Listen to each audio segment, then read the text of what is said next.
Hello students, good morning, good afternoon, good evening to everyone of the class 12 present on that side. I Vinay again welcome each and everyone on the same platform of the Live Physics VK channel. So students, hopefully आप लोग fit, fine, तंदुरुस्त होंगे अपने घर पे और अपना और अपनी फैमिली का ध्यान रख रहे होंगे. So student, as per the schedule, जैसा मैंने आप लोगों के साथ डिस्कस किया है कि हम लोग प्रीवियसली इलेक्ट्रिक फोर्स और इलेक्ट्रिक फील्ड की असाइनमेंट को कंप्लीट कर चुके हैं. But the previous assignment was totally based on CBSE concept, जहां पे हमने 1 मार्क्स 2 मार्क्स 3 और सम 5 मार्क्स के लॉजिकल और कॉन्सेप्चुअल और न्यूमेरिकल क्वेश्चंस को देखा, समझा और उनके सॉल्यूशंस के बारे में बात की. सो क्या खास है आज की असाइनमेंट के बारे में? And that point is that today's assignment that I am going to discuss, that today's assignment is going to carry just only 20 questions, sorry. So केवल 20 क्वेश्चन है, but all the 20 questions are being the part of IIT Main and the JEE Advanced. mean JEE Main और JEE Advanced में ये questions रहे हैं. आपको at the bottom of every question आपको एक टैगलाइन दिख जाएगा और हम लोग उसके साथ प्रोसीड करेंगे. Means today's assignment is being completely based on the competition section. So since हम इलेक्ट्रिक फोर्स और इलेक्ट्रिक फील्ड की लेक्चर्स देख चुके हैं, हम उनकी असाइनमेंट कर चुके हैं, डाउट्स हो चुके हैं, तो आई थिंक अब कंपटीशन सेक्शन पे जाने का टाइम है. So without wasting not that much time, let's start with the assignment पे काम करना शुरू करते हैं. But students, I am again calling if any of the student hasn't completed the lecture 1 and the lecture 2 mean the assignment, अगर उसने complete नहीं किया है वो सून एज पॉसिबल उसे कंप्लीट कर ले. और जिन्होंने भी अभी तक चैनल को सब्सक्राइब नहीं किया है, प्लीज चैनल को सब्सक्राइब कीजिए सो दैट आप तक इंफॉर्मेशन और ऐसी नॉलेजेबल असाइनमेंट आप तक आती रहें. Okay, so please let's start with the assignment. चलिए असाइनमेंट के साथ काम करना शुरू करते हैं. So as you can look for that, इस बार हमारा इलेक्ट्रिक फोर्स और इलेक्ट्रिक असाइनमेंट है, बट इस बार हमारा focus previous year IIT Main और एडवांस के क्वेश्चंस है. So let's start with the first question, जैसा कि आप लोग देख पा रहे हैं. सो प्लीज एवरीवन, क्वेश्चन को एक बार रीड करेंगे प्लीज विद मी. जैसे हम लोग हमेशा काम करते हैं वैसे ही प्लीज एक बार साथ में मिलकर काम करेंगे. Question is two small balls each having the positive charge plus q. तो हमारे पास 2 balls हैं और दोनों balls का charge हमारे पास कितना है? plus q is the charge for both the balls. Okay, are suspended by the 2 insulating string of equal length L meter. तो 2 balls ले लेते हैं. Okay, so here we have a ball number 1 and here we have a ball number 2. Okay, both the balls are being suspended with a क्या 2 equal length L metre length के wire से दोनों ही suspended है from a hook fix at a stand. अब ये सबसे important चीज है कि दोनों एक ही हुक के साथ अटैच है. अब मैंने जो डायग्राम आपके सामने बनाया, मैंने दोनों का अलग अटैच किया था क्योंकि अब तक मेरे पास ऐसा कोई इंफॉर्मेशन नहीं था. तो एक बार वापस से रब करते हैं अपने डायग्राम को और वापस से अपनी बॉल्स को यानी दोनों बॉडीज को बनाते हैं विद 1 सिंगल हुक अटैचमेंट. एक ही हुक के साथ दोनों बॉल्स को अटैच कर लेते हैं. So this is my been solid surface, this is that hook, this is my first body और first ball and this one is my second ball. Both the balls are carrying the charge Q. मैंने दोनों के बीच में separation कुछ इस तरीके से इसलिए रखा है क्योंकि both the carries the positive charge. It mean दोनों बॉल एक दूसरे को रिपेल करने वाले हैं, तो दोनों में रिपल्शन कैरेक्टर जाएगा. नाउ द क्वेश्चन कंटिन्यूज है बेटा. क्वेश्चन ये कह रहा है दैट द होल सेटअप, ये जो पूरा का पूरा सेटअप है, is taken in a satellite into a space where there is no gravity. यानी इस पूरे सेटअप को उठा के अब हम स्पेस में लेके चले गए. तो ये जो सेटअप अभी अभी मैंने आपके सामने किया, that setup would be exist when there was और when there is a gravity. Now इसको वहां पे लेके जाना है जहां पे ग्रेविटी नहीं है. अब ग्रेविटी का रोल क्या होता है? Gravity is going to pull your charges in a downward direction because of the weight effect. Okay, that's why अब आपके पास इलेक्ट्रिकल फोर्स भी होता है. Positive positive is going to repel each other, weight भी लग रहा है और अलोंग दैट थ्रेड हमारे पास टेंशन भी लग रहा है। ओके, ऐसे न्यूमेरिकल्स हम लोगों ने क्लासरूम में देखे थे, बट अभी भी आप लोग समझ पा रहे हैं। यानी each charge is under the 3 different type of the forces, Coulomb electrical force, gravity weight and the tension जो कि डायरेक्टेड टुवर्ड्स द सेंटर है। Force number 1, force number 2 and force number 3 दोनों ही चार्जेस हैं। But this time gravity effect नहीं है क्योंकि हम इसे सेटेलाइट में लेके जा रहे हैं, यानी इस बार वेट नहीं होने वाला। तो विदाउट वेट हमारी बॉडी कैसी जाएगी? तो अगर विदाउट वेट है तो वेट उन्हें डाउनवर्ड कर रहा था, इसी वजह से कहीं ना कहीं दोनों वायर्स में एक डाउनवर्ड इफेक्ट था। बट अगर अब हमारे पास वेट अवेलेबल नहीं है तो चलिए विदाउट ग्रेविटी क्या होने वाला है एक बार ये देखते हैं। तो अगर ग्रेविटी नहीं होती है, if there is no presence of the gravity, this is that hook, ये हमारा hook H है। okay, so this is the first body is going to be, ये हमारा first body with the charge Q and the length L। क्योंकि अब gravity नहीं है तो इसका कोई वर्टिकल रोलमेंट नहीं होने वाला, यानी ये हॉरिजॉन्टली ही सस्पेंडेड रहेगा। Similarly this is our ball number 2, ये हमारी सेकेंड बॉल होने वाली है जिसके पास भी Q चार्ज है और जो भी L लेंथ से थ्रेड था। यानी इस बार जो हमारा डायग्राम होगा, इस बार जो हमारी दोनों बॉडीज होंगी वो हॉरिजॉन्टली सस्पेंडेड होंगी। Okay, now what he is asking what is the angle between both the string. तो दोनों स्ट्रिंग्स के बीच में एंगल कितना होने वाला है? The angle is going to be how much? 180 degree. So angle is going to be 180 degree without gravity. Okay, with gravity होता तो this would be the angle, वो तो फिर हम फाइंड आउट करते as per given conditions. But अब हमारा angle कितना? 180 डिग्री। तो हमारे पास 180 के ऑप्शन कौन कौन से हैं? Option A, C and D. अब आ जाइए फोर्स, क्योंकि दोनों में टेंशन है। अब टेंशन तो directed towards that fix point रहता है, तो यानी टेंशन हमारे यहाँ पे होगा। अब टेंशन कितना होगा? जितना हमारा इलेक्ट्रिकल फोर्स होगा, चाहे आप राइट वाले चार्ज को स्टडी कीजिए चाहे आप लेफ्ट वाले चार्ज को स्टडी कीजिए। समझ रहे हो? क्योंकि ये इक्विलिब्रियम पे है, यानी कोई धागा टूटा नहीं है, तो tension would be numerically equal to the force. तो टेंशन किस चीज के न्यूमेरिकली इक्वल होने वाला है? फोर्स के। So tension is going to be numerically equal to the electric force. And what is the electric force between them? It is 1/4 pi efficient naught Q1 Q2 divided by square of the separation। बताएंगे उन दोनों के बीच का separation कितना हो गया? L plus L 2L, so it would be 2L square। so this is the value of the tension, ये हमारा टेंशन होगा बेटा। okay, so this is the value of the tension and the angle is equal to 180 degree। so check out your option जिसमें हमारा value is, जो हमारे पास given है स्क्रीन पर, ये हमारी वैल्यू है और हमारा जो एंगल है दैट एंगल इज बीन कितना? 180 degree. So that option is option number A. Am I clear with the first question? So question थोड़ा पुराना है, 1986 में है, बट हम इसे स्किप नहीं करेंगे। ओके, पार्ट है, आईआईटी का हिस्सा है, बट फिर भी जब कभी भी आया हो हमारे लिए वो एक इंपॉर्टेंट एस्पेक्ट रहेगा। डन? चलिए, now we are proceeding to the second question. Second question 2 बार है, आईआईटी 1987 में और AIEEE 2002 में। चलिए क्वेश्चन को रीड सॉरी, क्वेश्चन को रीड करते हैं। Question is a charge small q is placed at the center of line joining the two equal positive charge capital Q। तो एक स्मॉल q है जो capital Q line joining of the two charges ले लेते हैं। सो two charges capital Q, उन दोनों के बीच का सेपरेशन ले लेते हैं। Let's suppose that separation is x। So small q is place at the center of them. तो small q charge is place at the center of them. तो रख दिया भाई इनके सेंटर पे। तो center word means the separation from the left would be also x/2 and center from the right may be x/2। let's suppose this point is A, this point is B and this point is C। okay, यानी point C A से भी x/2 पे है और B से भी x/2 पे है। now the question is that the system of 3 charges will be in equilibrium, means ये जो तीनों चार्जेस का सिस्टम है एट ए, बी और सी, ये तीनों इक्विलिब्रियम पे। What is the meaning of equilibrium?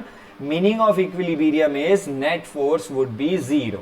Okay तो इसका मतलब ए पर भी नेट जीरो है, सी पर भी नेट जीरो है और बी पर भी नेट जीरो है, यानी तीनों ही सिस्टम पे यानी तीनों ही चार्जेस पे नेट जीरो है। तो अगर तीनों पे नेट जीरो है तो चलिए पढ़ लेते हैं। सो फॉर इक्विलिब्रियम ऑफ ए, चलो हम ए को स्टडी करते हैं, आप चाहे तो बी को भी स्टडी कर सकते हैं। सो ए को इक्विलिब्रियम में रखने के लिए net force on A should be zero. तो बताइए ए पर फोर्स कौन कौन लगा रहा है?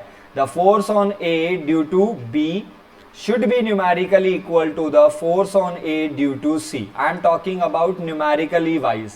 हाँ, डायरेक्शन वाइज दोनों अपोजिट होने चाहिए। तो चलिए एक बार डायरेक्शन देख लेते हैं पहले। सॉरी। सो A पर B फोर्स किस डायरेक्शन में लगाएगा? A is positive, B is also positive, क्योंकि क्लियरली क्वेश्चन में मेंशन है capital Q are positive. So force on A due to B should be of repulsive character. तो यहां होना चाहिए। तो इफ ए पर अगर नेट फोर्स जीरो चाहिए तो ए पर सी की वजह से force should be in inward direction. और वो इनवर्ड कब हो सकता है? जब सी किस साइन का हो, बता सकते हैं? सी शुड बी नेगेटिव, तभी वो ए वाले फोर्स को अट्रैक्टिव शो कर सकता है। तो ये तो क्लियर हो गया, स्मॉल क्यू नेगेटिव होना चाहिए। Am I clear to that part? Small Q should be negative. तो अगर हम अपने ऑप्शंस को देखें तो we have two options with the negative. कौन कौन से? Option A and option B, यानी हमारा आंसर ए और बी में से होगा, सी और डी तो बिल्कुल नहीं हो सकते। चलो अब न्यूमेरिकली वैल्यू देख लेते हैं। साइन कंफर्म हो चुका है तो वैल्यू रखो। Force on A due to B, force का formula K, what is Q1? Charge on A capital Q, charge on B capital Q, and the separation between A and B is X square. Force on A due to C, K, charge on A is capital Q, charge on C is small q, and the separation is x by 2 whole square. So K cancel with the K, capital Q cancel with the capital Q. So what we got? Small q is equal to, हमें क्या मिला बेटा यहाँ पे? Small q is equal to capital Q by x square into, ये जो x by 2 है ये आपका मल्टीप्लाई में चला जाएगा, वो भी स्क्वायर में, एक्स स्क्वायर बाय 4। 2 का भी स्क्वायर करना है बेटा, ये नहीं भूलना। So x square cancel with x square, so small q is equal to capital Q by 4। So what is the magnitude? Magnitude should be Q by 4 and sign should be minus negative होना चाहिए। तो आप देखो Q by 4 with negative, तो हमारा final answer क्या गया? B. So what is our correct answer? The correct answer for this is B. Am I clear with that? Okay, now the next question. So next question is looking like little bit theoretically but conceptual है, तो एक बार देखते हैं। So what does question says? Question says a small metal ball is suspended in a uniform electric field. So let's suppose we have a uniform electric field. चलो एक uniform electric field ले लेते हैं, parallel lines. In that uniform electric field a metal ball is placed. तो एक metal की ball रख देते हैं यहाँ पे। लो भाई, ये हो गई metal ball, ठीक है। तो ये आपकी बॉल है जो यहां पे रखा गया है, बट बॉल अभी चार्ज नहीं है, इस बात को आपको क्लियर करना है। तो इनिशियली बॉल अनचार्ज है, ऐसा कुछ नहीं बताया है। सॉरी, बॉल चार्ज है ऐसा कुछ नहीं बोला गया है, तो बॉल को अनचार्ज ही लिया जाएगा। Okay, now with the help of an insulating thread, तो एक थ्रेड की हेल्प से आप लोगों ने इसे लटका दिया था, जैसे भी आप लोगों ने। तो आई थिंक ये नॉर्मली थी क्योंकि ये अब अनचार्ज है। ओके, तो अनचार्ज में कोई फोर्स नहीं लगेगा। अगर पॉजिटिव होता तो अलोंग द इलेक्ट्रिक फील्ड जाता, ये हम जानते हैं, और अगर ये नेगेटिव चार्ज होता तो opposite to the electric field. But he has done something twisted in the question, and that twisted part is if high energy X ray beam falls on it, यानी एक एक्सरे बीम फॉल कर रहा है इसके ऊपर। ये अब आपको देखना है थोड़ा सा, क्या फॉल कर रहा है इस पे एक एक्सरे बीम फॉल कर रहा है। ये देख पा रहे हैं ग्रीन कलर से, एक एक्सरे बीम, वो भी वेरी हाई एनर्जी की। अब इसके लिए आपको थोड़ा सा अपना क्लास 11th केमिस्ट्री के सेकेंड चैप्टर में थोड़ा सा ध्यान देना पड़ेगा, और आई थिंक आप लोगों ने इस वर्ड को वहां पे जरूर देखा होगा। और हम लोग फिजिक्स पार्ट 2 यानी 12th के पार्ट 2 में हम लोग इसे dual nature of matter name के चैप्टर में स्टडी करेंगे, यानी in modern physics we are going to study, but you have discuss, और आप लोगों ने इस वर्ड को केमिस्ट्री में जरूर सुना होगा, photo emission means ejection of electron ejection of electron by using suitable external energy. अगर हम लोग किसी भी एटम को अगर एक सुटेबल एक्सटर्नल एनर्जी प्रोवाइड करवा दें, so that suitable external energy is responsible for ejecting. जैसे अगर ये आपका न्यूक्लियस है and this is your orbit, let's suppose, and over that orbit हमारे पास ये एक इलेक्ट्रॉन है. अब this electron can't release from the nucleus क्योंकि न्यूक्लियस ने उसे बाउंडेड करके रखा हुआ है. But if we provide some external energy E, but जो उसके किससे ज्यादा होने चाहिए, वर्क फंक्शन, जिसे आप दूसरी भाषा में थ्रेशोल्ड एनर्जी बुलाते हैं. If your external energy is greater than that threshold energy, your electron will eject out, and when the electron will eject, जब इलेक्ट्रॉन इजेक्ट होगा यानी इलेक्ट्रॉन लूज होगा, your atom will become positively charged. तो यहां पे ये बात बोली गई है कि एक्सरे बीम फॉल कर रहा है और वो भी high energy. So this high energy word implies that कि this X-ray beam is going to eject the electron. तो इसका मतलब इसका इलेक्ट्रॉन इजेक्ट होगा, और अगर इस मेटल बॉल में से इलेक्ट्रॉन इजेक्ट होता है तो फाइनली आफ्टर इजेक्शन हमारा ये बॉडी कैसा चार्ज होगा, the body will become positively charge. कैसा charge, positively. So now after falling the X-ray, your metal ball become positive charge. अब अगर आपका metal ball positive charge है, now check out your options. Option number A, ball will be deflected in the direction of the field. This has been your correct. हमें पहले ही मिल गया क्योंकि positive है, and positive charge always experience the force in the direction of electric field. Positive charge को जो force experience होता है वो इलेक्ट्रिक फील्ड की डायरेक्शन में ही एक्सपीरियंस होता है. ओके क्योंकि इलेक्ट्रिक फील्ड कहां से कहां जाती है, पॉजिटिव से नेगेटिव जाती है. तो इलेक्ट्रिक फील्ड का नेगेटिव उसकी एरो की तरफ होगा, तो आपका जो बॉडी है जो कि पॉजिटिव चार्ज है वो इलेक्ट्रिक फील्ड के अलोंग ही जाने की कोशिश करेगा. ओके तो हमारा correct option option A. Okay तो option A is are correct. एक बार बी भी पढ़ लेते हैं. Ball will be deflected opposite, no, वो तो तभी पॉसिबल होता जब बॉल नेगेटिव चार्ज होती है, और बॉल नेगेटिव चार्ज हो ही नहीं सकता क्योंकि जब भी एक एक्सटर्नल बीम फॉल करेगी तो there would be ejection of electron. या तो एनर्जी सुटेबल है तो इजेक्शन होगी जैसे थ्रेशोल्ड से ज्यादा है, और अगर सुटेबल नहीं है तो इजेक्शन नहीं होगा, वो न्यूट्रल का न्यूट्रल रह जाता. ठीक है तो ऑप्शन नंबर सी ये हो सकता था अगर हमें ये बोला जाता कि एक्सरे या फिर बीम फॉल. ये नहीं बोला जाता हाई एनर्जी, क्योंकि हाई एनर्जी बोला है तो इसका मतलब ये इंडिकेट करना चाहता है कि एनर्जी सुटेबल है, तो इसका मतलब सी ऑप्शन हमारा नहीं हो सकता. ओके एंड डी ये भी पॉसिबल नहीं है. That ball is will move to the infinite. Infinite में तो कहां मूव करेगा, जब तक फोर्स लगेगा तब तक मूव करता रहेगा. So option A is the correct one for the third. Got it. Okay now the number 4, इस पे ध्यान देंगे. ये आईआईटी मेंस में, सीबीएसईज में बहुत ज्यादा बार आता है. Okay now check out 3 positive charge of equal value. तो हमारे पास 3 पॉजिटिव चार्ज हैं स्मॉल क्यू वैल्यू के. Okay are place on the vertices of equilateral triangle. तो आप देख पा रहे होंगे सब जगह पे है. एक ये रहा, यहाँ पे ये आपके फर्स्ट डायग्राम में 3 चार्जेस ये रहे, जहां पे डॉटेड है ये हमारे 3 चार्जेस हैं. Option A B C D सब में आपको दिख रहा है. A resulting line of force, line of force मतलब इलेक्ट्रिक फील्ड लाइन स्केच कैसा होगा. तो चलिए ऑप्शन ए को देखते हैं. तीनों पॉजिटिव हैं, प्लस क्यू और प्लस क्यू. अब पॉजिटिव के लिए इलेक्ट्रिक फील्ड लाइन आउटवर्ड है. अब देखो इस वाले से इलेक्ट्रिक फील्ड यहां से होते हुए यहां जा रही है, एरो नहीं गिवन है, या फिर आप बोल सकते हो 1 से 2 जा रही है या 2 से 1 जा रही है, ऐसा कुछ दिख रहा है ना, कर्व दिख रहा है. तो दोनों ही पॉजिटिव हैं तो इसका मतलब इलेक्ट्रिक फील्ड लाइन तो पॉजिटिव से नेगेटिव जाती है ना. तो electric field line always move from positive to negative, तो यानी ये एरो नहीं हो सकता. तो ऑप्शन 1 तो ऐसे गलत हो गया. ऑप्शन बी सही है. जैसे पॉजिटिव हैं तो यहाँ पे एरो नहीं गिवन है, तो हम अपनी तरफ से एरो बना सकते हैं. तो पॉजिटिव आउटवर्ड होगा. ठीक है भाई, अच्छा बात है. आउटवर्ड है सर, बिल्कुल आउटवर्ड है. सॉरी माय मिस्टेक, आउटवर्ड है ये सारी की सारी. So by this manner all the electric field lines are outward. बिल्कुल. बट ये जो इन मिडल जो बनाया गया है ये एक प्रॉब्लमेटिक बात है. क्या बना दिया, एक सर्कुलर लूप बना दिया और close.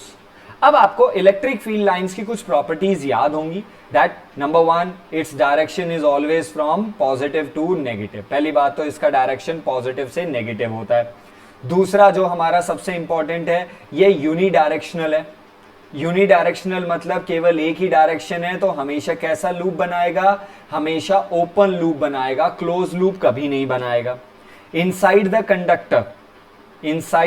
Conductor electric field is zero, तो किसी भी कंडक्टर के अंदर इलेक्ट्रिक फील्ड जीरो है, इसलिए ये यूनिडायरेक्शनल था। Crowdness give the strength of electric field, blah blah, no two electric field line intersect, तो बहुत सारी हैं।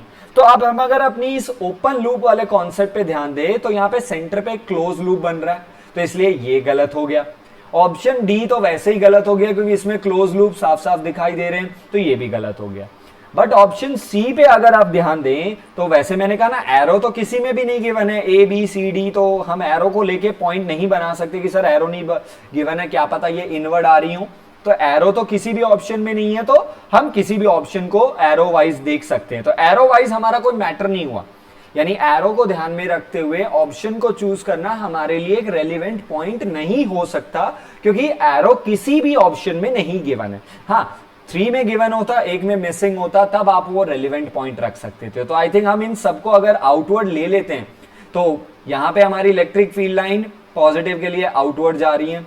ओके, कहीं पे कोई क्लोज लूप भी नहीं बन रहा है, कहीं पे इंटरसेक्शन भी नहीं हो रहा है, तो यानी ये इलेक्ट्रिक फील्ड लाइन की सारी प्रॉपर्टीज को डिफाइन करता है। तो that's why for the 3 positive charges the pattern of electric field line, which one is correct, the third one is the correct answer.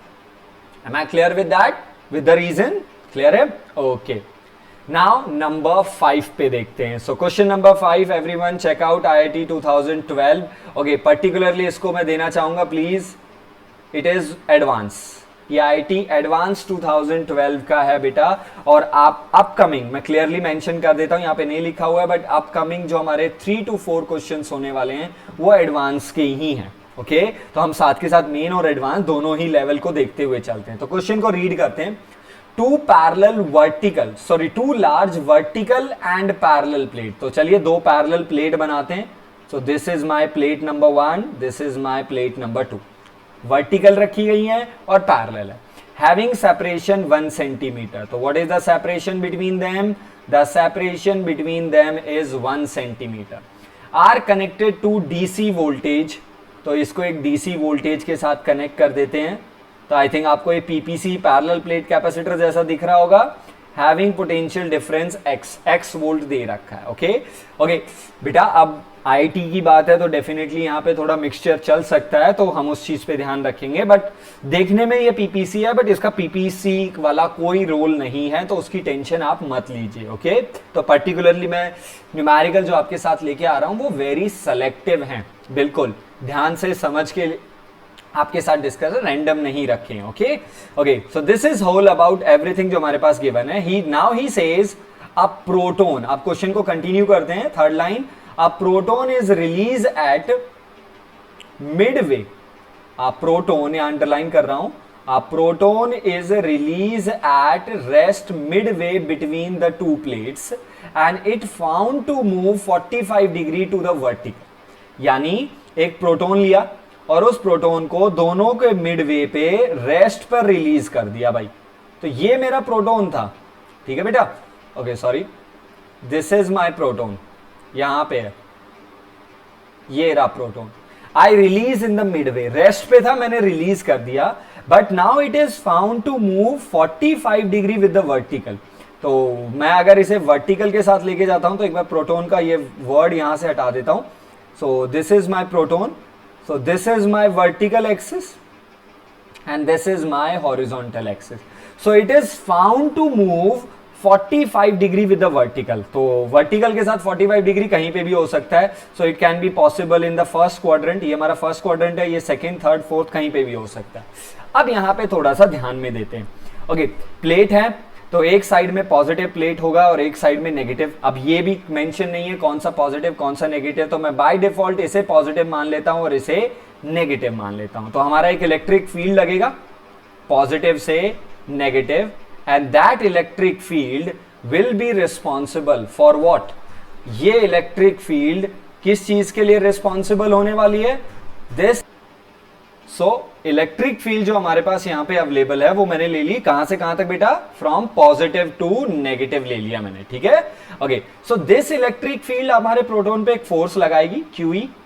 I think इधर ही लगना चाहिए QE, ये सबको दिख रहा है क्योंकि positive charge will experience the force in the direction of electron. But proton है तो प्रोटॉन का मास नहीं बोल सकते, तो मैं साइड में भी और बना रहा हूं।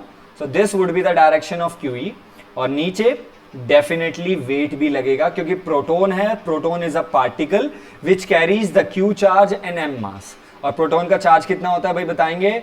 इट इज 1.6 इंटू 10 की पावर माइनस 19 कूलम, और प्रोटॉन का मास 1.6 इंटू 10 की पावर माइनस 27 kg, ठीक है। तो ये लगेगा। अब प्रोटॉन के ऊपर कितने फोर्सेस लग रहे हैं? प्रोटॉन के ऊपर 2 फोर्सेस लग रहे हैं। QE जो कि हॉरिजॉन्टल लगेगा, पॉजिटिव टू नेगेटिव, क्योंकि प्लेट्स वर्टिकली रखी गई थी, और mg जो कि वर्टिकली डाउनवर्ड लगता ही है। तो हमारा रिजल्टेंट फोर्स कहां लगेगा? This would be the resultant force. और दिस फोर्स, ये जो मैंने R रिजल्टेंट फोर्स बनाया है, which is the resultant of QE and mg, this resultant force will be responsible for the movement of what? Proton के movement के लिए। और यही बात हमें क्वेश्चन में कही गई है कि proton is found to be moved 45 degree with the vertical. तो भाई ये वर्टिकल के साथ 45 डिग्री बना रहा है, यानी resultant making 45 degree with the mg। अब यहां से आप चाहें तो अपने वेक्टर को कॉन्सेप्ट को यूज कर ले, बट सिंस हम अपने आईटी के लिए देख रहे हैं तो आई थिंक कुछ शॉर्टकट्स भी चल जाते हैं। तो यू रिमेंबर, अब देखो यहां पे देखो, एक शॉर्टकट अपने आप याद आ जाएगा। We have A vector, I have B vector. Okay, मैंने ए और ए QE को ए ले लिया, mg को बी ले लिया। A vector and B vector and r is the resultant vector. तो चलिए दोनों वेक्टर लग रहे हैं और r हमारा रिजल्टेंट वेक्टर है। And what is the angle between A and B? 90।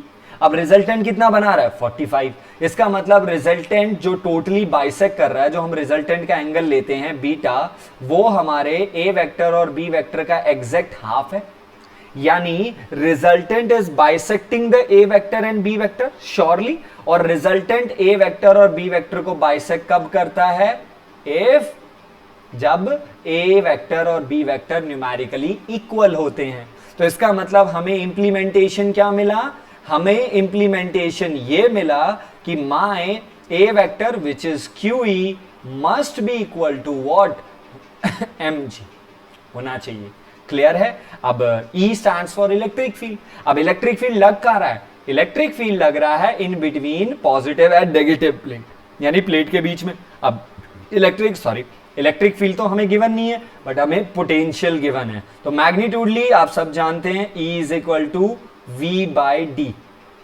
Remember, इसी फॉर्मूले से E is equal to dV by dr। Magnitude की बात कर रहा हूं बेटा मैं, I am talking about magnitude only.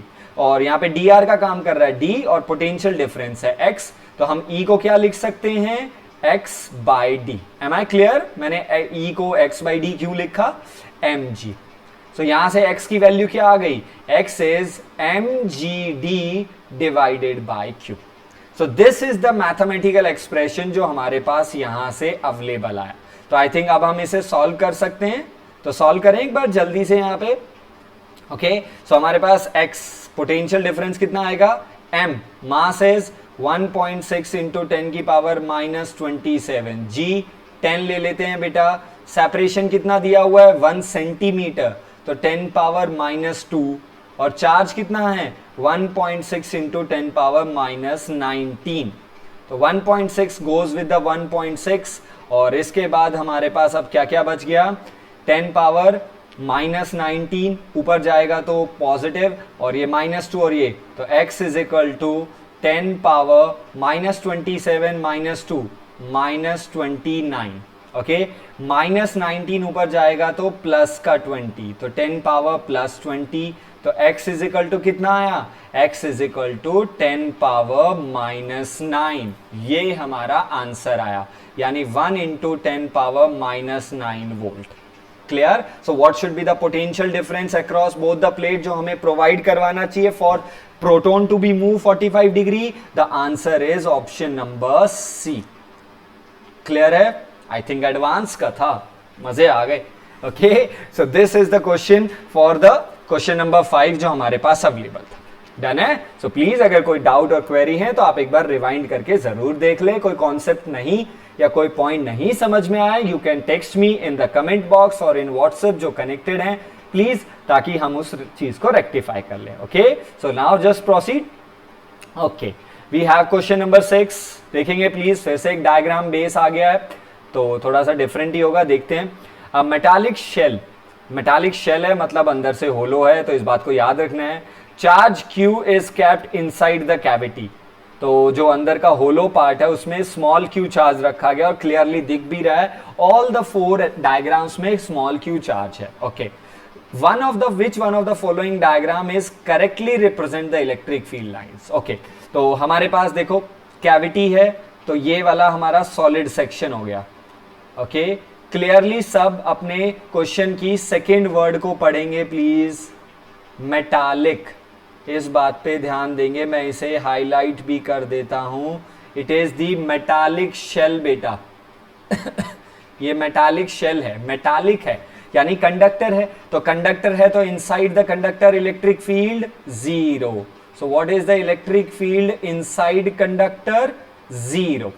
तो 0 अंदर कहाँ है? इसमें तो अंदर ड्रॉ करके दिखा रहा है भाई, ये तो गलती हो गया। हाँ, बी में अंदर ड्रॉ नहीं किया हुआ, ये हो सकता है। सी में भी अंदर ड्रॉ नहीं किया हुआ, ये वाले हिस्से की बात कर रहा हूं मैं, तो ये भी सही है। डी में ड्रॉ कर रखा है तो ये भी गलत, यानी ए और डी तो वैसे ही कैंसिल हो गए, इस पॉइंट को ध्यान में रखते हुए। ओके, नाउ बी और सी में ध्यान देंगे। अब सबसे इंपॉर्टेंट चीज, one more important property of electric field line, एक दो अभी हमने क्वेश्चन नंबर 4 में डिस्कस की थी, 3rd में और 4 में शायद, एक अभी और डिस्कस कर लेते हैं। वो ये, what should be the position of electric field line with respect to, हमारी जो इलेक्ट्रिक फील्ड लाइन है उनका पोजीशन किसके रिस्पेक्ट में? उनका position with respect to surface क्या होना चाहिए? परपेंडिकुलर। हमें मालूम है, तो electric field line should be perpendicular to surface, ताकि work done over the charge 0 हो, ताकि हम इलेक्ट्रोस्टैट्स यानी इक्विलिब्रियम में रहे। तो in the question number C हमारी जो लाइंस है वो कर्व दिखाई गई है यहां पे थोड़ा थोड़ा सा, ताकि वो उस कर्व सरफेस के साथ परपेंडिकुलरली बना सके, रादर देन यहां पे जो इलेक्ट्रिक फील्ड लाइंस हैं वो स्ट्रेट ड्रॉ कर दी गई हैं और सरफेस कर्व है। अगर सरफेस स्ट्रेट होता और इलेक्ट्रिक फील्ड लाइन भी स्ट्रेट बनाते, इन दैट केस हम समझ जाते हैं सर ये परपेंडिकुलर है। बट अगर सरफेस ही आपका कर्व है, ये अगर मेरा सरफेस है और मैं अगर इलेक्ट्रिक फील्ड लाइन इस पे स्ट्रेट बनाता हूं, तो it would not represent, sorry यहां नहीं दिख रहा होगा आपको, तो मैं यहां ले आता हूं एक बार। If my surface is been curve and if I draw the electric field line in a straight manner, अगर मैं स्ट्रेट बना देता हूं, तो आई थिंक ये इसके साथ परपेंडिकुलरली नहीं बना रही, रादर देन अगर हम इसे थोड़ा कर्व करके बनाएं, अलोंग दी टेंजेंट ड्रॉ करने की कोशिश करें। So with that point, option number C is most appropriately representing the electric field line. देखो कहने को बी भी सही चल रहा है, क्योंकि वो एक कंडीशन को तो सेटिस्फाई कर रहा है, बट सेकेंड वाली कंडीशन को सबसे ज्यादा सेटिस्फाई कौन कर रहा है? C. That's why we will go with the option number C, क्योंकि 2 पॉइंट हमने यहां पे देखे। Number 1, option C represent that inside the conductor electric field 0। ये कंडक्टर क्यों है? क्योंकि हमने पहली लाइन में पढ़ लिया ये मेटालिक शेल है। Number 2, it should be perpendicular to surface. अब अगर आपका सरफेस ही कर्व है तो हमारी इलेक्ट्रिक फील्ड लाइन को भी कर्व ही होना पड़ेगा। क्लियर है? तो लॉजिकल क्वेश्चन और आ गए हमारे पास। चलिए, now we have question number 7। अब हमारे पास एक क्वेश्चन नंबर 7 है और इस क्वेश्चन नंबर 7 को आप लोग एक बार रीड करेंगे और इस क्वेश्चन को देखने का नजरिया मैं आप लोगों के साथ थोड़ा सा स्विच करूंगा। तो प्लीज एक बार सब ध्यान देंगे। ये मेरे ऑप्शंस हैं जो क्वेश्चन पूछे गए हैं, तो मैं इसे साइड में रख रहा हूं बेटा, बट क्वेश्चन नंबर 7 को पहले एक बार रीड करना। What does question says? Question हमें ये बोल रहा है कि 3 infinite long charge sheet are placed as shown in the figure। तो 3 शीट हैं। First sheet with the surface charge density sigma, second sheet with -2 sigma, third with -sigma. Okay, with z is equal to -a, यानी ये हमारा origin मान लो। Okay, origin से हम लोग -a में हैं, तो ये हमारा -z हो गया बेटा, तो इधर हमारा -z है। ठीक है, ओके तो ये सारी चीजें हमें कुछ इस तरीके से गिवन है। ओके यहां पे हमारी z एक्सिस है, ये हमारी x एक्सिस है। तो इस तरीके से अब हमें इलेक्ट्रिक फील्ड निकालना है at p point. So IIT 2005 का क्वेश्चन है, we have to find out electric field at p point. So for such type of a question मैं एक पर्सनली और रीजनेबली एक चीज रखता हूं। तो मैं ये जितने भी मार्किंग की है मैं सारे मार्किंग को हटा देता हूं और अब मैं आपके साथ रीजनेबली जो मैं पर्सनली हमेशा क्वेश्चन को अपने नजरिए से देखता हूं, तो I will say let's rotate it. Okay मैं अपने क्वेश्चन को रोटेट कर रहा हूं, तो मेरा स्क्रीन तो रोटेट नहीं हो सकता है, तो मैंने अपने क्वेश्चन को रोटेट कर लिया। आप अपने जब भी आपको ऐसा क्वेश्चन आपकी शीट पे मिलता है तो आप अपने क्वेश्चन पेपर को रोटेट कर सकते हैं। अब अपने क्वेश्चन पेपर को रोटेट करके देखिए, यानी आपने अगर क्वेश्चन को नोटबुक में ड्रॉ कर लिया है तो आप वहां पे रोटेट कर लीजिए और अब देखिए। तो अब हमारे पास शीट्स आ गई, पैरेलल शीट्स आ गई। तो अब 3 शीट है, अब हमें इलेक्ट्रिक फील्ड चाहिए P पॉइंट पे। तो सारी शीट को इंडिविजुअली एक एक करके स्टडी करना शुरू करते हैं। सो चलिए इस शीट को मैं नाम 1 दे देता हूं। This is sheet number 2 and this is sheet number 3। चलो 1 की वजह से देखते हैं 1 कैसा चार्ज है, पॉजिटिव। तो पहले electric field due to sheet क्या होती है, पहले तो ये देख लेते हैं। ये हमारी गॉस की सेकेंड एप्लीकेशन थी।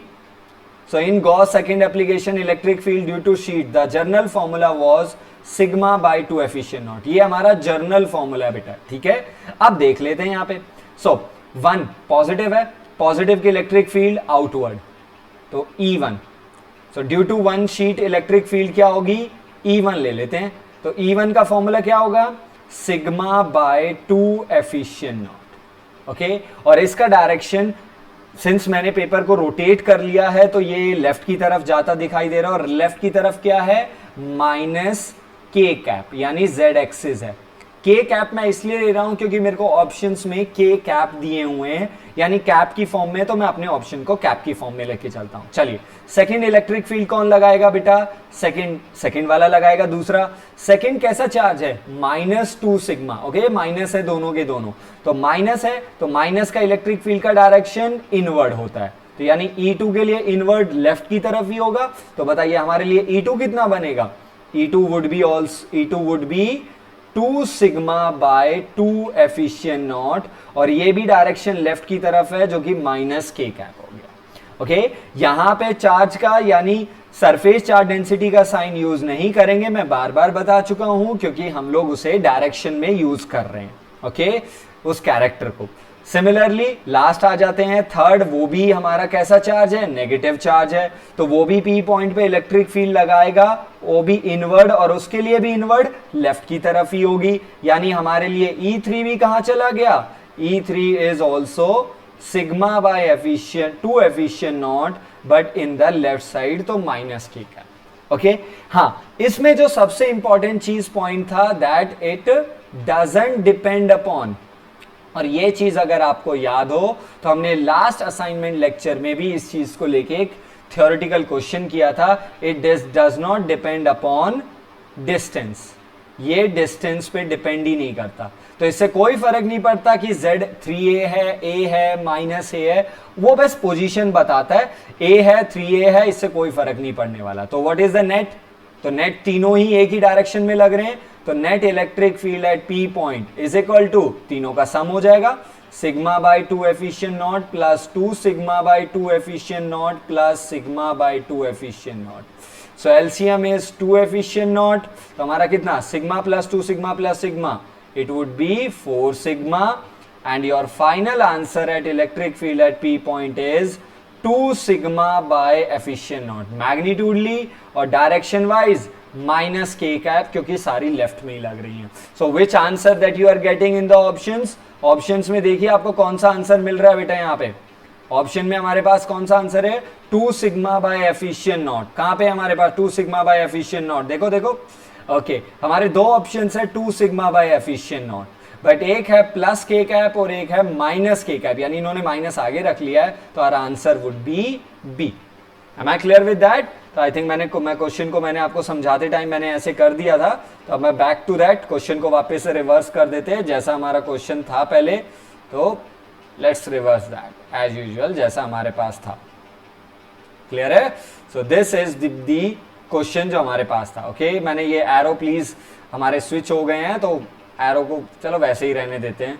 तो आई थिंक तो ये स्विचिंग, क्योंकि राइटिंग मैंने उसी बेस पे की थी ना, तो आई थिंक आप समझ गए होंगे। Let it be like that. Am I clear with the question number 7? Done है।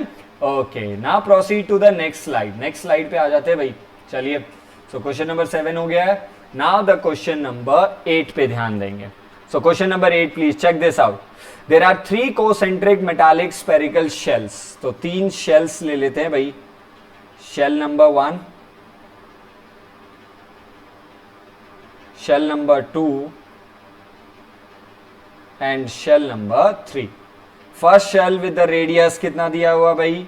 First shell with the radius r, second with radius 2r भाई, और थर्ड विद रेडियस 3r।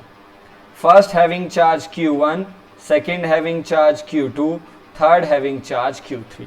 ये हमें गिवन है कि भाई इनके पास चार्जेस ऐसे ऐसे। Okay now the most important thing, मैंने क्वेश्चन को बस रीड किया। With radius r2 r3r having charge q1 q2 q3 respectively, it is found that surface charge densities on the outer surface of the shells are equal. यानी तीनों के outer surface की surface charge densities equal है, यानी तीनों का sigma constant. अब sigma क्या होता है पहले तो ये समझना पड़ेगा, यानी चार्ज पर यूनिट एरिया। और सिंस तीनों ही स्पेयर हैं तो स्पेयर का area 4 pi square of the radius, यानी q by 4 pi r square constant होना चाहिए। अब 4 पाई तो वैसे ही कॉन्स्टेंट है, तो क्या इंप्लाई हुआ?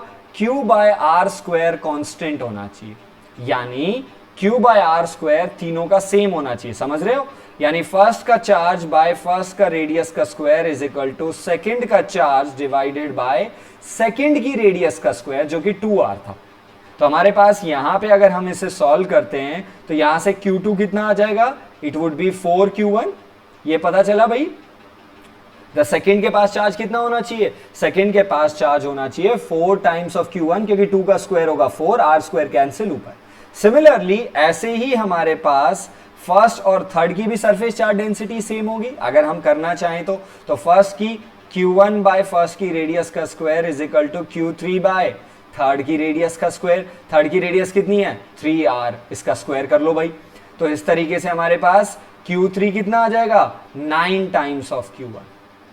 तो इस तरीके से मुझे q2 और q3 भी मिल गया। तो भाई q2 कितना है? q2 4q1 हो गया। q3 कितना है? 9q1 हो गया। मुझे तीनों के चार्जेस का रेशियो चाहिए जैसा क्वेश्चन है, बट यहां एक ट्विस्टेड पार्ट है जो हमें समझनी पड़ेगी। वो ये, अभी तो आपको देखने में लग रहा है सर फर्स्ट का चार्ज q1 है, सेकंड का 4q1 है, थर्ड का 9q1 है, तो रेशियो 1 रेशियो 4 रेशियो 9, और आपको ट्विस्ट करने के लिए और आपको फंसाने के लिए ऑप्शन सी भी यहां पे गिवन है। फंस गए ना हम लोग? बट अब आपको समझना पड़ेगा, all the 3 charges, all the 3 shells are concentric. इसका मतलब तीनों में आपस में थोड़ा बहुत गैप है, रिलेशन है। अगर तीनों इंडिविजुअली दे देते, भाई ये रहा फर्स्ट, ये रहा आपका सेकेंड, ये रहा आपका थर्ड, भाई तीनों के सरफेस चार्ज डेंसिटी सेम है, तो बताओ तीनों का रेडियस। तो इसका मतलब तीनों में म्यूचुअल कनेक्शन होने के चांसेस बिल्कुल खत्म हो गए, क्योंकि तीनों के बारे में कोई कनेक्शन नहीं है। बट यहां पे जो बताया गया है that all the 3 are concentric, तो इसका मतलब तीनों में कोई रिलेशन रखने की बात की गई है। रिलेशन मतलब कोसेंट्रिक है, तो इसका मतलब अगर फर्स्ट का q1 है तो फर्स्ट अपना एक पोलराइजेशन इफेक्ट करेगा, और उस पोलराइजेशन इफेक्ट की वजह से, क्योंकि ये पॉजिटिव है, तो वो सेकंड में माइनस ऑफ q1 जनरेट करेगा। अब सेकंड के पास 4q1 है जो कि प्लस का है, ओके, जो कि इनिशियली था, ओके। हाँ, फर्स्ट की वजह से अब इसके पास 3q1 बचा, बट सेकंड के पास कितना था? 4q1। अब वो थर्ड वाले के पास पोलराइजेशन करेगा, और वहां पे अगर इसके पास प्लस 4q1 था तो ये यहां पे माइनस 4q1 सब्ट्रैक्ट करेगा, क्योंकि वहां पे जनरेट करेगा।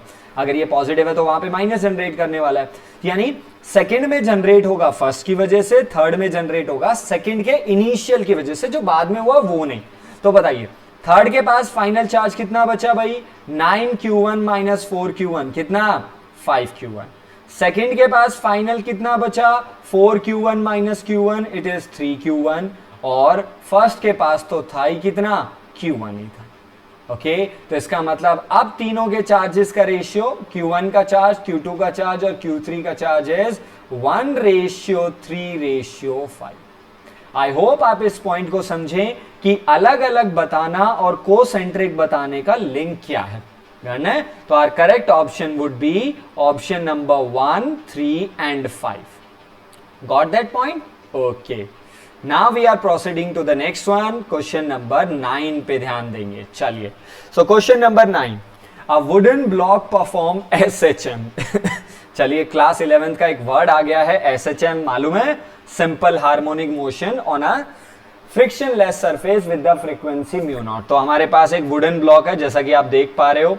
ओके, ये स्प्रिंग के साथ अटैच है, ये हमारा फिक्स एज हो गया, फ्रिक्शनलेस सरफेस है, ये SHM परफॉर्म कर रहा है। और SHM में फ्रीक्वेंसी का फॉर्मूला अगर आपको याद है क्या होता है, 1/2π√k/m। Am I clear? तो क्या होता है फ्रिक्शन का formula? 1/2π√k/m, where k stands for spring factor. याद आया? इसको बुलाते हैं स्प्रिंग फैक्टर, और m stands for inertia factor, जो कि इसका मास भी हो सकता है। अलग अलग चीजों में वो अलग अलग केस है, ठीक है? इनर्शिया फैक्टर, है ना? चलिए, अब now the question says, now the block is carries a charge +q। तो ब्लॉक के पास +q चार्ज था on its surface. If now an uniform electric field, एक यूनिफॉर्म इलेक्ट्रिक फील्ड लगा दी है भाई E, जो कि कुछ इस एरो में है, तो बताइए SHM में क्या चेंज आएगा? Option A sage of same frequency but shifted with mean position. Same frequency but with the same mean position, यानी जो मीन पोजीशन है वो वहीं पे रहेगी। तो ऑप्शन ए और बी तो ये कह रहा है कि फ्रीक्वेंसी सेम है बट पोजीशन शिफ्ट होगा या नहीं होगा वो ढूंढना है। ऑप्शन सी और डी में चेंज फ्रीक्वेंसी है। तो पहले फ्रीक्वेंसी की तरफ ध्यान देंगे sir. So frequency depend upon inertia factor, जो कि इसका मास है। तो क्या मास चेंज हुआ इलेक्ट्रिक फील्ड प्रोवाइड करने से? आई थिंक ये नहीं हुआ। स्प्रिंग फैक्टर, जो कि स्प्रिंग के नेचर पे डिपेंड करता है। इट मींस नाइदर के चेंज और नाइदर एम चेंजेस, यानी ना तो के चेंज हो रहा है ना ही मास चेंज हो रहा है। और अगर ये चेंज ही नहीं हो रहा तो इसका मतलब फ्रीक्वेंसी तो क्या रहेगी? कांस्टेंट। तो इसका मतलब हमारे पास ऑप्शन ए भी हो सकता है और ऑप्शन बी भी हो सकता है। तो हमारे अल्टरनेट है। अब आ जाते हैं mean position. So let's suppose हमारा ब्लॉक का मीन पोजीशन ये था, जिससे वो मीन से एक्सट्रीम जाता, एक्सट्रीम से वापस आता, फिर अपोजिट एक्सट्रीम जाता and then return to that. But जैसे ही हमने उसे इलेक्ट्रिक फील्ड प्रोवाइड की, उसके पास +q चार्ज था, तो उस q चार्ज को एक इलेक्ट्रिक फोर्स एक्सपीरियंस होगा, कितना? QE। और यही इलेक्ट्रिक फोर्स आपकी स्प्रिंग को और ज्यादा कंप्रेस करने की कोशिश करेगा, जिसकी वजह से उसके अंदर एक kx, जो हमारा रीस्टोरिंग फोर्स लगता है, वो लगेगा।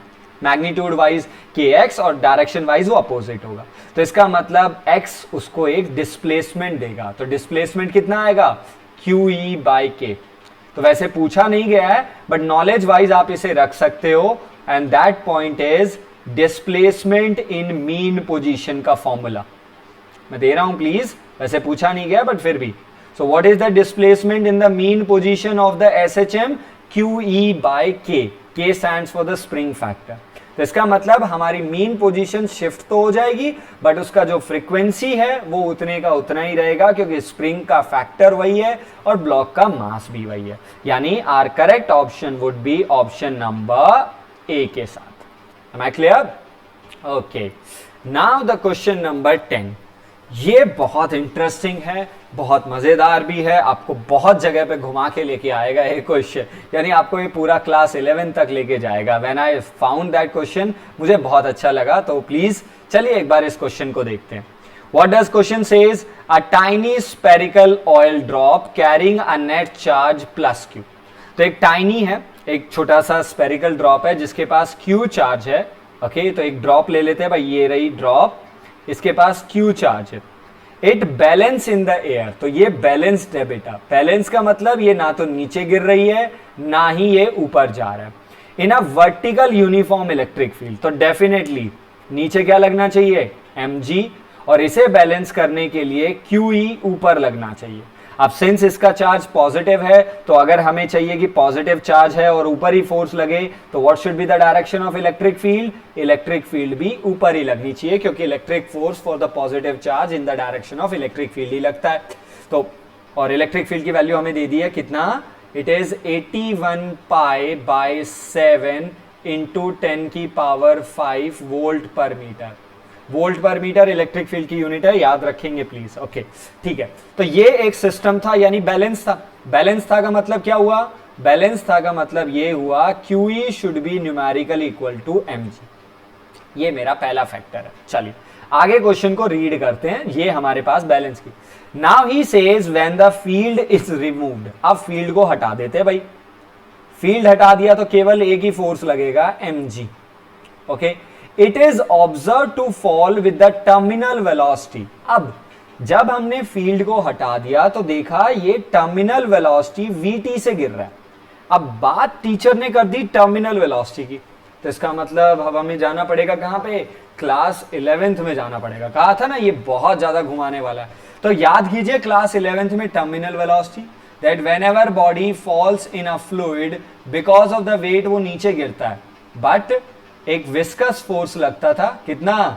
6 पाई ईटा RV, जो कि डायरेक्शन के अपोजिट लगता था विस्कस फोर्स। हाँ, बॉइंट फोर्स भी लगता था, but buoyant force is equal to the amount of the liquid, weight of the liquid displace.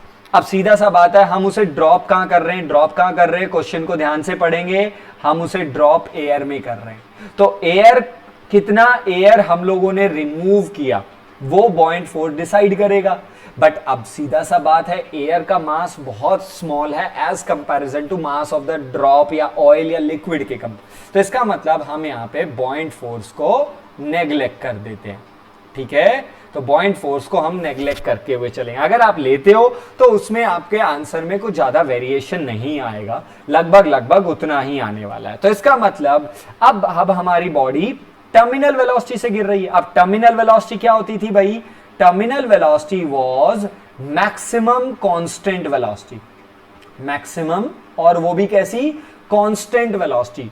Maximum कितनी है और कांस्टेंट है, इसके बाद आपकी वेलोसिटी इंक्रीज नहीं होती थी। इसका मतलब ये हो जाता था कि वो तब होगी जब हमारा weight is equal to viscous force.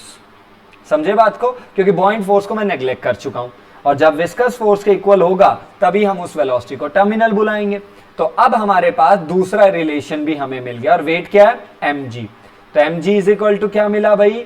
6 pi eta RVT। ये हमारी टर्मिनल वेलोसिटी मिल गई।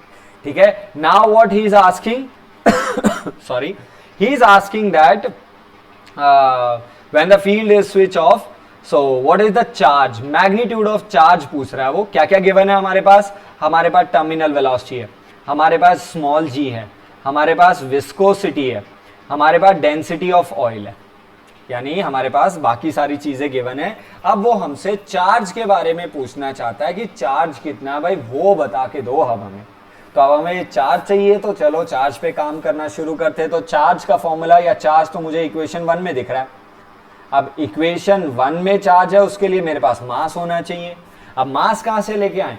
ऑयल का तो डेंसिटी गिवन है, तो ऑयल का अगर डेंसिटी गिवन है तो ऑयल की वॉल्यूम चाहिए, और वॉल्यूम के लिए ऑयल का रेडियस चाहिए होगा। तो थोड़ा सा ट्विस्टेड चला गया, तो इसके लिए अब हम जाएंगे नेक्स्ट स्लाइड पे, क्योंकि यहां पे अब हमारा काम नहीं हो सकता। तो हम स्विच कर रहे हैं नेक्स्ट स्लाइड पे प्लीज, और अब नेक्स्ट स्लाइड पे काम को ध्यान में रखना।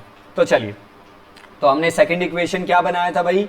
The weight was equal to viscous force 6 pi eta RVT, है। तो वेट का formula, weight is equal to mass is equal to density into volume. तो density into volume, volume 4/3 pi R³ should be equal to 6 pi eta RVT, terminal velocity. 1 R cancel with the 1 R हो गया हमारे पास। तो हमारे पास यहां पे R² बच गया। तो हमारे पास यहां से R² इज इक्वल टू क्या बचा भाई बेटा? ध्यान से देखेंगे सब। The R² is equal to 2 2 ज़ा 4 एंड 2 3 ज़ा 6। तो एक बार कर लेते हैं। तो 3 3 ज़ा 9। तो एक बार R² को कितना कर लिया? यहाँ पे 9 हो गया यहाँ पे। तो R² is equal to 9 divided by 2 पाई।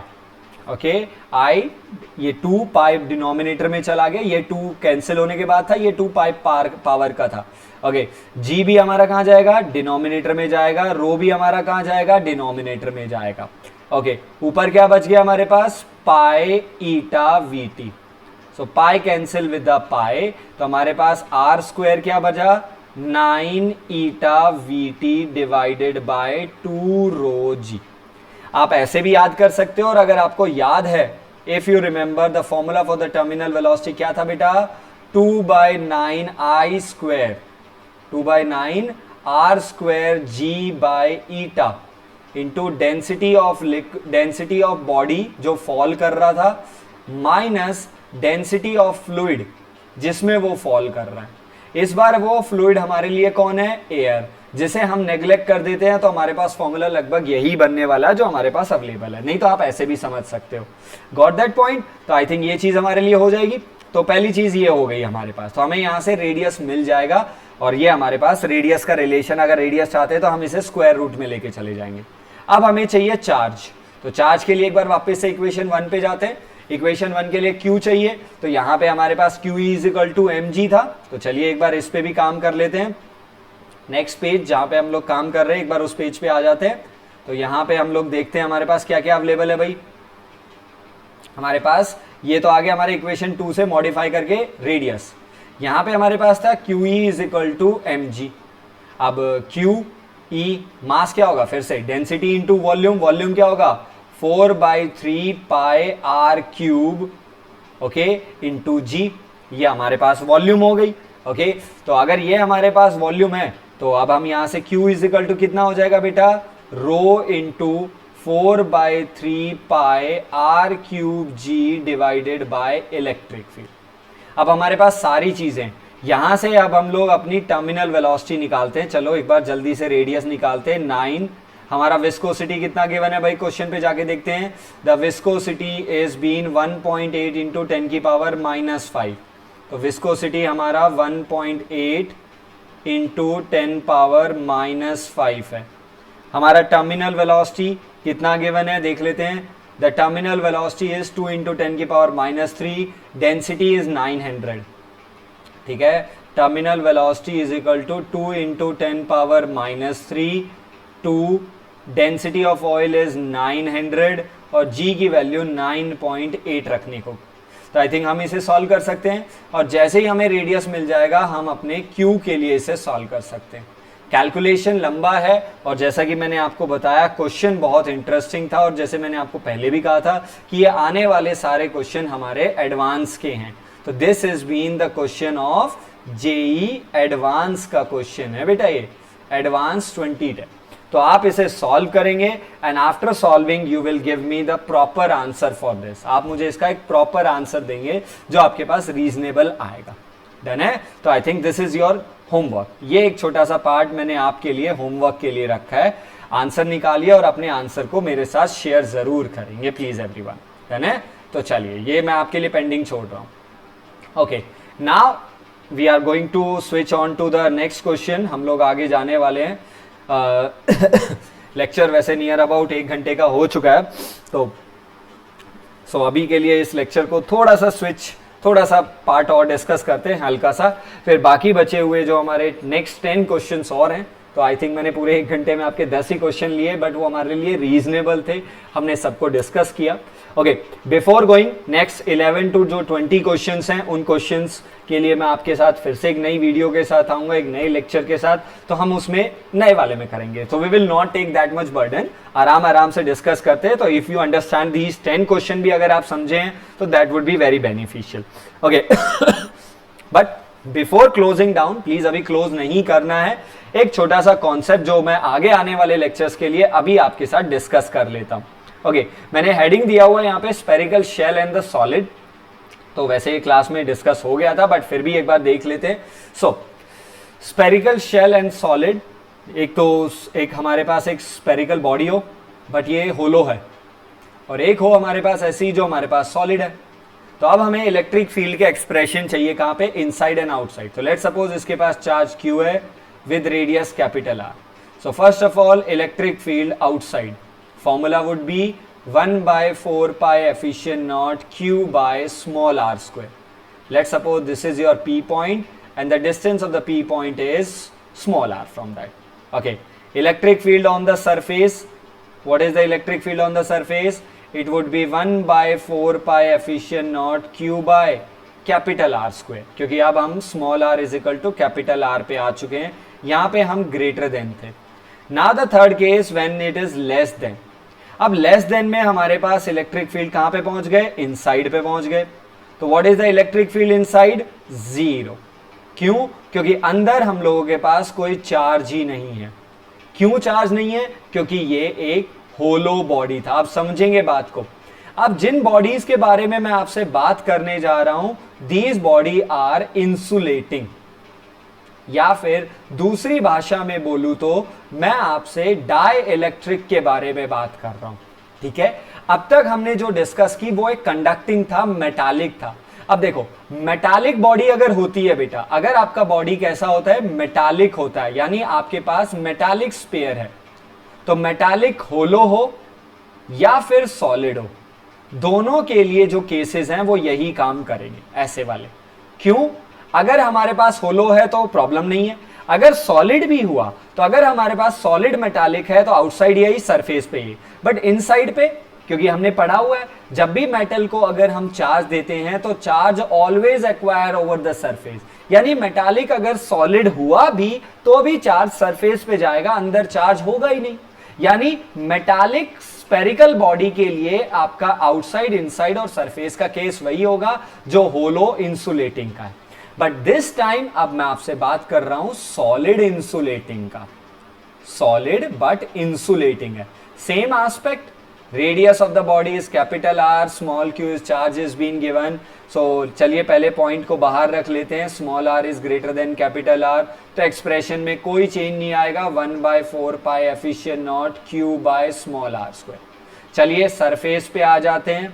तो ऑन द सरफेस फॉर्मूले में फिर से कोई चेंज नहीं आएगा, कोई प्रॉब्लम नहीं है, it would be capital R square. But सबसे इंपॉर्टेंट जहां पे मैं आपका फोकस लेके आना चाहता था, इनसाइड. इस बार इनसाइड पे ध्यान देंगे, ये हम लोगों ने क्लासरूम में की. सिंस ये कंडक्टिंग नहीं है, ये एक इंसुलेटिंग है, तो अब जो चार्ज एक्वायर होगा वो थ्रू आउट द वॉल्यूम होगा with volumetric charge density, charge per unit volume. इस बात को थोड़ा सा समझना पड़ेगा. This is what? Volumetric charge density. ये आपको देखना पड़ेगा, ये मैं आपको समझा चुका हूं, ये हम लोग ऑलरेडी पढ़ चुके हैं क्लासरूम के अंदर. सो इलेक्ट्रिक फील्ड इनसाइड कितनी होने वाली है वो एक्सप्रेशन याद रखेंगे. It is 1/4 pi epsilon naught q. Okay, कितना जा रहा है? 1/4 pi epsilon naught q small r divided by capital R का क्यूब. ध्यान से देखेंगे इसको. Small r representing the separation. मैं एक बार रब कर देता हूं ये अंदर वाली चीजों को, ये अंदर रब हो गई. ठीक है, मैं बॉडी को ले आते हैं प्लीज. स्मॉल r का मतलब है सेपरेशन. हमारा स्पेरिकल बॉडी भाई ये था, भाई ये था बेटा हमारा स्पेरिकल बॉडी. ठीक है, नाउ लेट्स सपोज हमारा P पॉइंट ये रहा. This time this is the P point and the separation of the P point is small r. So small r represent the distance and capital R represent the radius, and this is how we are going to work. और अगर ऐसा काम है तो हमारे लिए अब छोटा सा ग्राफिकल व्यू आपको देखना पड़ेगा. तो जिन जिन में वेरिएशन इस तरीके से काम कर रहा है उनका ग्राफ कैसा जाने वाला है ध्यान से देख लेंगे प्लीज. उनका ग्राफ अंदर कोई इलेक्ट्रिक फील्ड नहीं होगी, तो अंदर कोई इलेक्ट्रिक फील्ड नहीं है, सरफेस पे इलेक्ट्रिक फील्ड होगा, and after that it is been inversely proportional. ये हमारा E versus electric field versus separation for spherical insulator हो गया. मेटालिक होलो हो, मेटालिक सॉलिड हो, सबके लिए ग्राफ है. बट अगर हमारा ग्राफ ये है जो हम लोगों ने, अगर हम सॉलिड डाइलेक्ट्रिक को देख रहे हैं तो हमारा ग्राफ पे कुछ इस तरीके से काम होगा. अंदर हम लोग डायरेक्टली प्रोपोर्शनल हैं R के साथ, तो हमारा ग्राफ ऐसे जाएगा, ये सरफेस पे मैक्सिमम और उसके बाद हम लोग inversely proportional. This is our electric field versus separation graph जो हम लोगों को यहां पे देखना है. क्लियर है? तो होपफुली आप लोग इस ग्राफ को देख पा रहे होंगे, आप लोग इस ग्राफ को समझ पा रहे होंगे और आप लोगों को ग्राफ दिख भी रहा होगा। डन है? So this is the point जो मुझे आप लोगों के साथ डिस्कस करना था।